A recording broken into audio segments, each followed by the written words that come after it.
Welcome to your online coffee break, where we discuss bite-sized topics that inspire, educate, and entertain.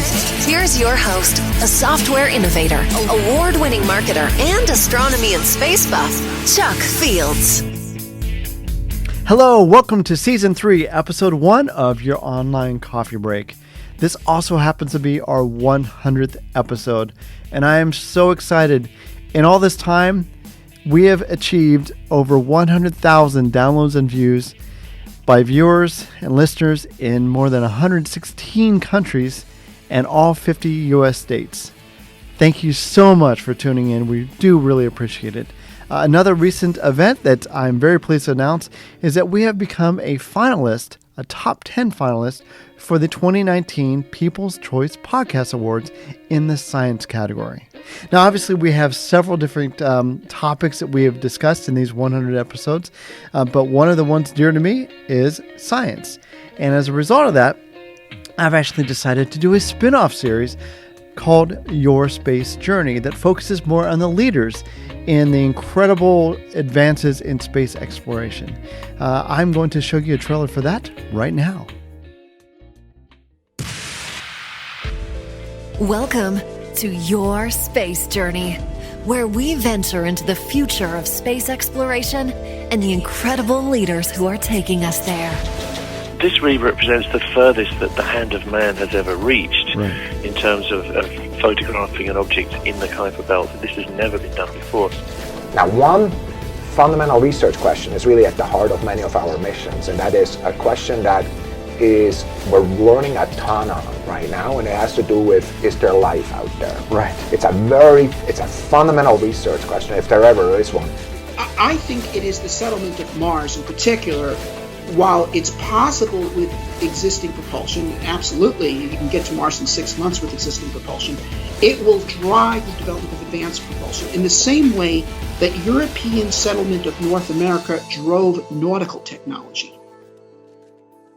If you like space, please follow our new podcast, Your Space Journey. It's available on all popular podcast platforms as well as YouTube. It's going to be an incredible series releasing soon, so please subscribe and tell your friends about it. Now, as a result of that new series, I am going to slow down a bit on your online coffee break, but I do appreciate you tuning in and really appreciate just your support all this way. Thank you so much. Now, it's with great pleasure that I introduce our guest for today, Matt Bilen. Matt is the director of the upcoming film HeavenQuest, A Pilgrim's Progress. HeavenQuest is a faith-based fantasy epic releasing in early 2020, but also streaming on October 25th and 26th, 2019. Matt is a breakout star in the making at the forefront of a new generation of faith-inspired film directors who are expanding this genre to new heights. Edgy, gritty, and intensely visual in his unique style, Matt has directed several award-winning festival films, including supernatural thriller The Key and sci-fi project The Return.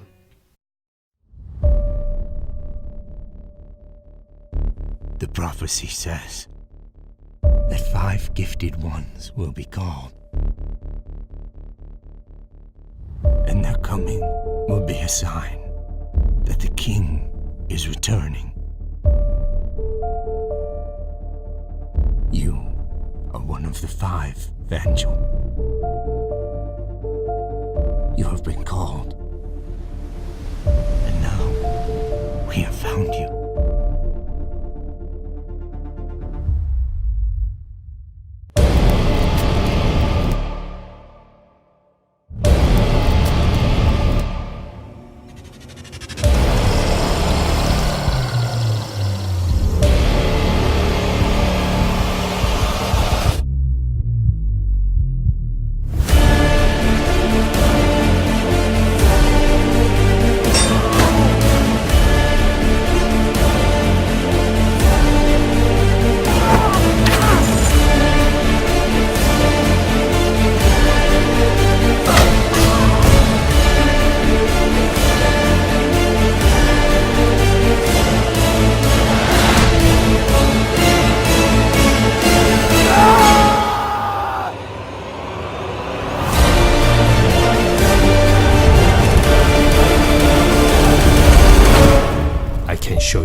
You are the one who must walk it.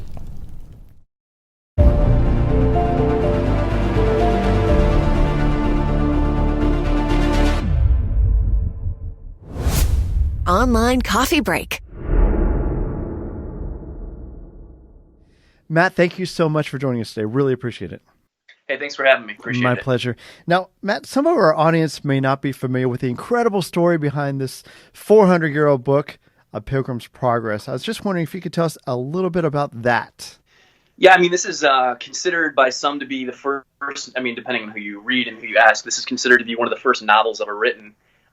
Behind the Bible, it's, I think, one of the second most popular printed books in history.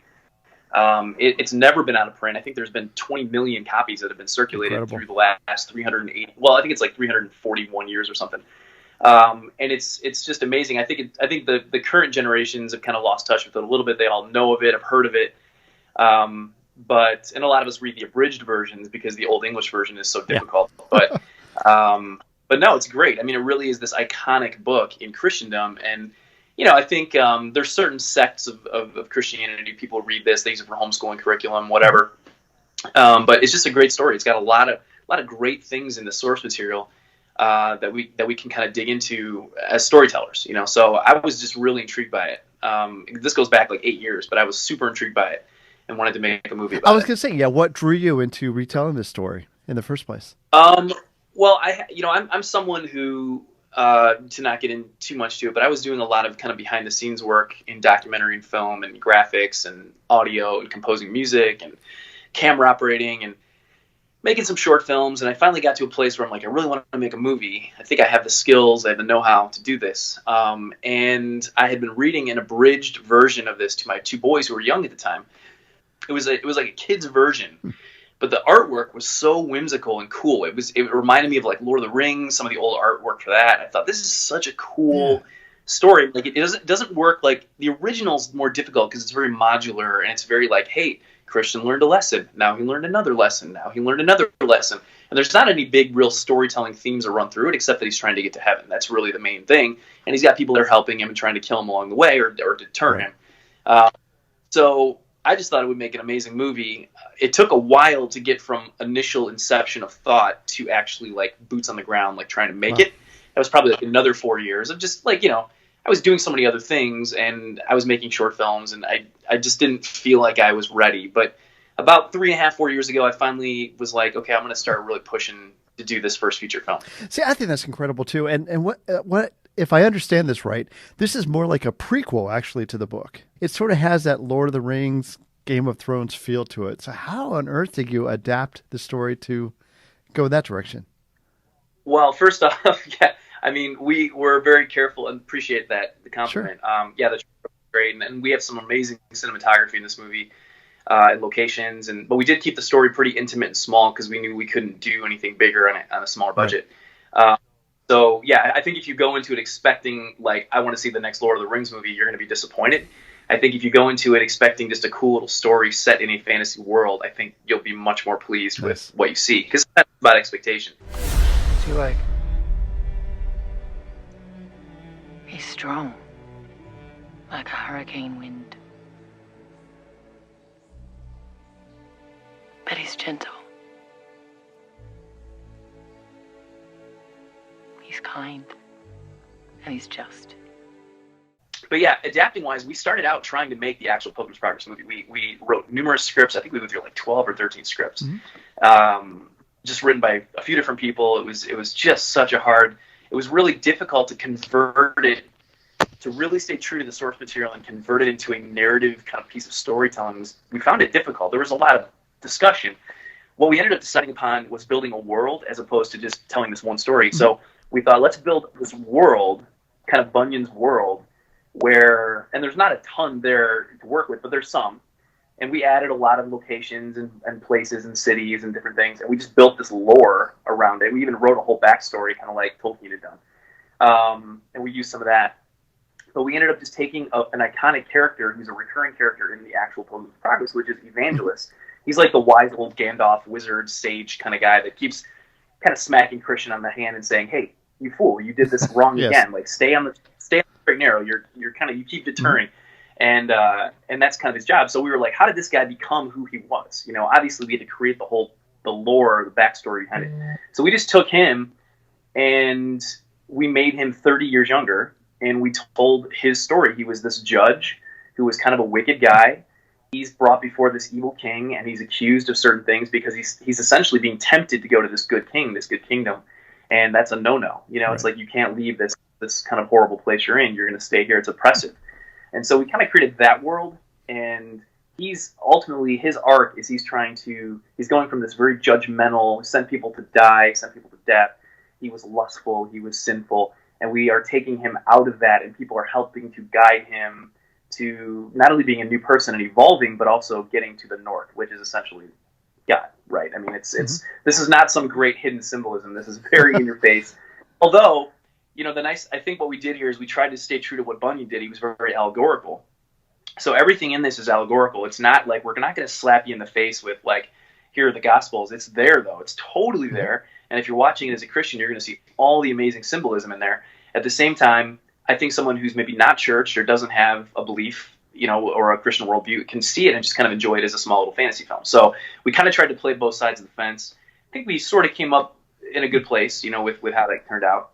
But that's kind of that was kind of the motivation behind changing it. And we had so many different, we had so many different versions of this, but we decided on a much more simple, linear story about this guy. Essentially, when I pitched it to people, I was saying it's a guy walking through the woods. Like, he's trying to get from this horrible place to this great place, and he's just going through the woods and the mountains and the swamps. And all these people are either trying to kill him or help him. And it's almost very Revenant, if you've seen that movie, in a way where it's just this journey story of him getting from A to B. Azara! Azara! That's not who you are!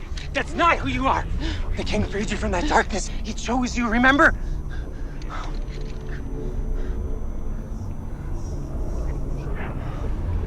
I know who you are.